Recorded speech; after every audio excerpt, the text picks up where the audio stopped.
এই রাস্তা তৈরি করেছে আমাদের দেশের সেনাবাহিনী। অসম্ভব সুন্দর এক রাস্তা। এই রাস্তা না হলে ট্রেকিং করে আমার মতো অসংখ্য পর্যটকের এখানে আসা সম্ভব হতো না।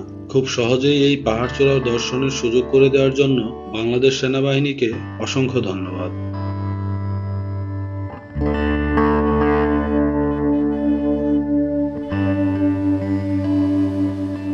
যাত্রা শুরু করলাম পরবর্তী গন্তব্যের দিকে। আমাদের পরের গন্তব্য দার্জিলিং পাড়া। এই পাড়াটি কেওক্রাডং থেকে খুবই কাছে। চাঁদের গাড়িতে করে 5-7 মিনিটের মধ্যেই পৌঁছে গেলাম আমরা।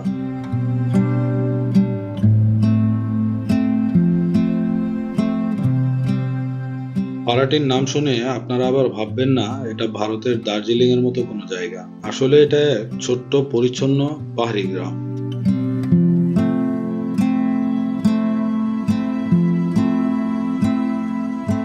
পাড়ার ঘরগুলো বাঁশ আর কাঠ দিয়ে তৈরি। সামনে ছোট বাগান, প্রায় প্রতিটি গাছেই ফুল ফুটে আছে। পুরো পাড়া জুড়ে এক অপূর্ব শান্তি। নাই কোনো শব্দ, নাই কোনো কোলাহল।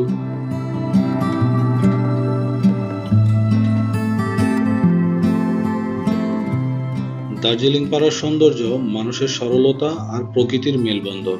পাড়ায় ছোট ছোট কয়েকটা দোকান আছে যেখানে পর্যটকদের জন্য বিভিন্ন প্রকার ফল, বিস্কিট, শরবত ইত্যাদি পাওয়া যায়।